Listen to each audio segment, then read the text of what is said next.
Halo kawan-kawan, berjumpa lagi kita di sini. Kita akan berbagi tips untuk dunia pertukangan kali ini.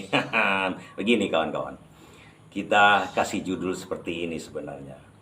Cara memaku atau mensekrup bisa juga ngebor, lembaran itu bisa jadi triplek, gypsum, kemudian bisa juga atap yang dipaku atau disekrup. Kemudian kalau kita di loteng tentu saja terbalik kita di sini kan. Nah, saya coba membagikan cara-caranya memaku atau mensekrupnya supaya tepat ke sasaran di belakangnya itu seperti ini. Ada tulangan yang harus kita pikirkan agar bisa kita memaku tepat pada sasarannya. Terkadang tulangan ini kan kecil seperti ini. Kalau apalagi posisinya terbalik, kalau meloteng kan, kalau ngatap masih bisa dari atas. Nah, kadang-kadang paku-paku kita itu meleset. Kita paku di sini, meleset dia. Atau mensekrup di sini, meleset dia. Atau ada yang perlu kita bor, sementara kita memerlukan agar di tulangan belakang ini bisa dapat oleh mata bor atau mata sekrup. Tapi terkadang meleset dia. Akhirnya pekerjaan kita kurang rapi dia dibuatnya. Dan itu akan membuat kita agak sedikit emosional kadang-kadang kan. Kalau begitu kan. Nah, di sini saya bagikan tipsnya. Bagaimana caranya?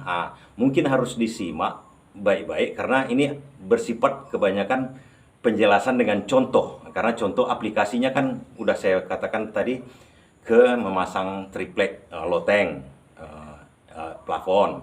Bisa juga untuk memasang gypsum ke puringnya atau kalau apanya ke tulangannya di atas, bisa jadi kayu atau puring kan, atau memasang atap lembaran yang sifatnya kita lembaran yang tidak nampak sama mata kita di belakangnya ini. Kalau misalnya di pinggir seperti ini gampang kawan-kawan kan nampak begini. Tapi kalau udah di tengah seperti ini, kalau triplek atau gypsum kan lebar. Terkadang udah kita pasang sebagian pinggir-pinggir, udah di tengah-tengahnya bermasalah. Bagaimana sebenarnya triknya agar pemasangan kita rapi? Ini sekarang yang kita bagikan. Ini saya simulasikan dengan seperti ini aja. Yang kita pergunakan sebenarnya adalah benang yang paling umum kan. Kemudian ada trik yang sederhana yang terkadang kalau benang itu untuk yang panjang-panjang seperti ini, kita buatkan benangnya. Kalau di pinggir seperti ini, baik kawan-kawan. Ini di pinggir seperti ini, memaku atau mensekrup atau mengebornya adalah hal yang gampang. Kita paku, kita sekrup, itu gampang kawan-kawan. Tepat sama tulangannya nih, bisa jadi melesetnya sedikit. Tapi kalau udah di tengah, seperti ini, di tengah, seperti ini, tentu kita harus pertama ukur.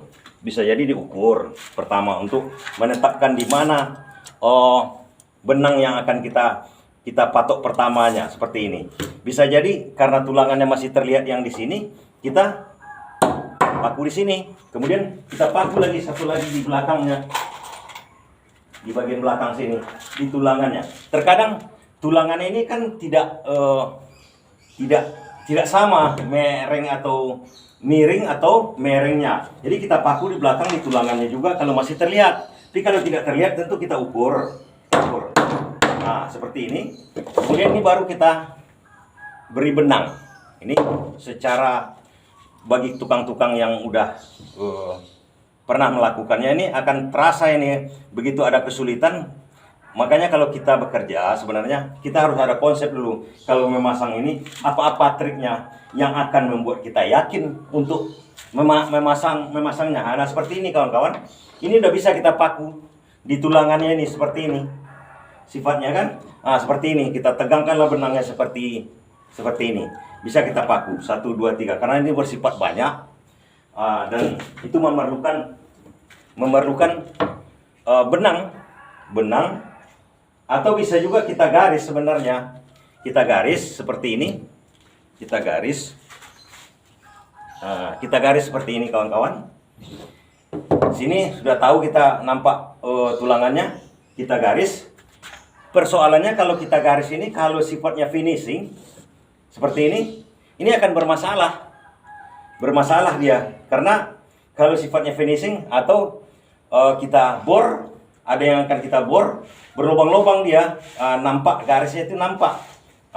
Seperti juga gipsun. Kalau kita masang gipsun ke atas, nah, kemudian enggak terasa apa dia kan, walaupun dia kalau di garisnya, nampak dia garisnya itu, karena finishing itu rata-rata kan kita bekerja serapi mungkin.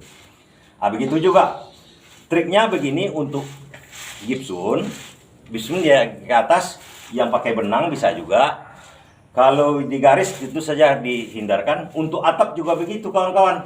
Nah, persoalannya ada sekarang kadang-kadang bermasalah kita kalau seandainya ini cuma sedikit, ada satu atau dua. Nah, ini yang sebenarnya trik yang paling penting. Satu atau dua cuma yang akan kita paku, kita benangkan percuma, karena itu kan di sini satu, di sana satu, memasang benangnya udah menghabiskan waktu. Ada triknya lain lagi kawan-kawan. Tentu saja kan ada paku di sini, udah kita pakukan, nampak bayangan paku itu, paku atau skrunya udah kita pasang di sini satu. Kemudian di sebelah sininya udah ada satu lagi. Kita butuh yang di sini. Tentu saja ini bisa kita laksanakan dengan cuma memakai kayu seperti ini. Atau kita benang sedikit ini aja. Nah, kalau seandainya itu blank, nggak ada panduan kita, bisa jadi tulangannya agak berbelok. Karena persoalannya itu kan, kalau tulangan itu agak sedikit berbelok, sehingga kita tipis masuk paku seperti ini, tipis dia di sini, di tulangannya ini, dan nggak megang dia istilahnya. Jadi kalau kita caranya gampang kawan-kawan. Nah, kalau ada masih sisi-sisi di sebelah sini, kita ambil kayu, atau kadang-kadang kalau dia dekat, bisa pakai martil aja seperti ini. Martilnya gunanya kawan-kawan, kalau dengan kayu, nah ini seperti ini. Ini tulangannya ada di sini. Kita mau maku di sini, takut kurang tepat. Nah, pakai ini kawan-kawan. Pakai ini seperti ini, kita masukkan dulu. Masukkan ke dalam, oke. Nah, kan udah mentok dia sama tulangan di bawah itu. Mentok dia. Mungkin pakai, kalau saya biasanya pakai ini aja, pakai ibu jari aja. Kemudian kita taruhkan di sini. Kita ukur, nah seperti ini. Pinggirnya di sini. Kan ini pinggirnya terakhir di sini. Pinggir terakhir. Kalau seandainya sebesar ini kayunya, sebesar ini saya contohkan agak besar. Tentu saja ukurannya seperti ini. Maka di tengah-tengahnya bisa kita sekrup atau kita paku atau kita bor kalau perlu bornya. Begitu juga dengan atap. Dan patut saya pesankan sama kawan-kawan, konsep kita itu ada dulu sebelum kita mengerjakan sesuatu itu, usahakan ada konsepnya untuk mengklirkannya. Kalau terjadi masalah kira-kira nanti kita kira-kira aja.